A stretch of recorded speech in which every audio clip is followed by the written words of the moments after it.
Okay? May ginawa ko dito na test light, valve tester. Ito, pwede ito sa mga continuity. Ang makukuha natin ay continuity, saka yung open. Pwede natin matrace natin kung open or buo. Dahil dito sa tester. Pero sa resistance, hindi ito pwede. Ngayon, meron akong auto speed transformer step down. Ito ay ginagamit sa mga FCU, fan coil unit. Kinokontrol niya kasi yung low, medium, high nito. Step down transformer. Tapos ito naman yung luma. Titesterin natin to kung ano yung pagkakaiba. Tapos yung relay. Tapos dalawang klaseng relay ang titesting natin ng valve tester. Okay. Ito muna ang isang titesting natin. Saksak na natin. Lagyan natin ng power. Ito yung open nya. Ibig sabihin, pag di siya umilaw, open. Okay. Ito yung normally close. Normally close. Normally close. Normally open. Normally open. Normally close. Tapos ito yung coil. Sabihin buo yung coil ng relay. Bago to eh. Ganito, ito rin ang i-test natin. Hanapin natin yung normally close. Okay, normally close. Normally close. Normally close. Normally close. Yung baba ay normally open. Ngayon, testing natin yung holding coil. Ayan, buo siya. Sabihin ay buo. Ngayon, tetester naman natin ang auto speed transformer, step down. Ito yung neutral. Tingnan nyo pagkakaiba. Ito yung neutral. High, medium, low. Tingnan nyo yung ilaw.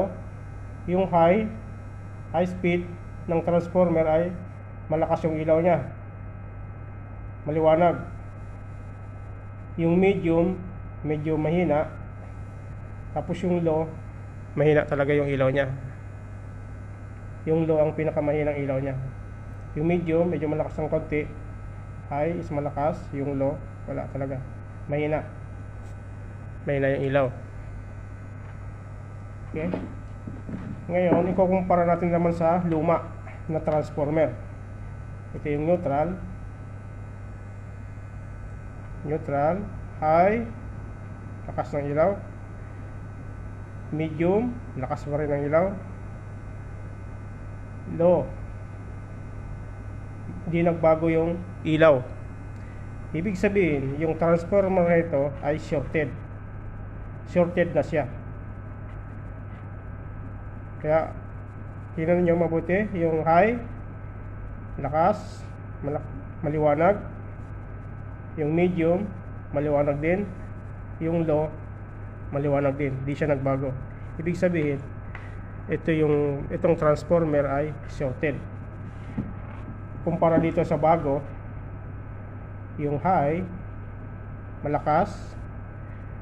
Yung medium, medyo humina yung liwanag. Yung low, konti lang yung liwanag ng ilaw. Ito siya. Yung high, maliwanag. Medyo maliwanag. Malabo yung ilaw. Ibig sabihin, itong transformer ito ay good. Ito yung good transformer. Ito yung bad transformer. Shorted siya. Kasi di siya nagbago, yung walang pagbabago. High, medium, low.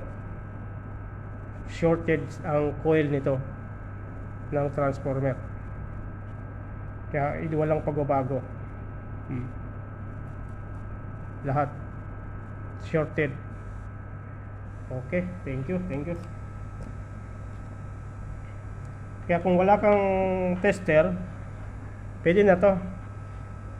Lalo sa mga baguhan, kung gusto nyo mag-try nito, pwede naman. Ang voltage nito ay 24 volts. 24 volts lang ang gamitin nyo para hindi kayo mag-ground. Kahit hawakan nyo yan, walang kuryente yan.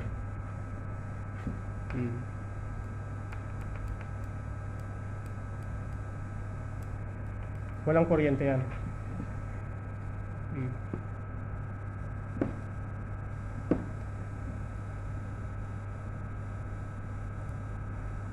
Okay, thank you.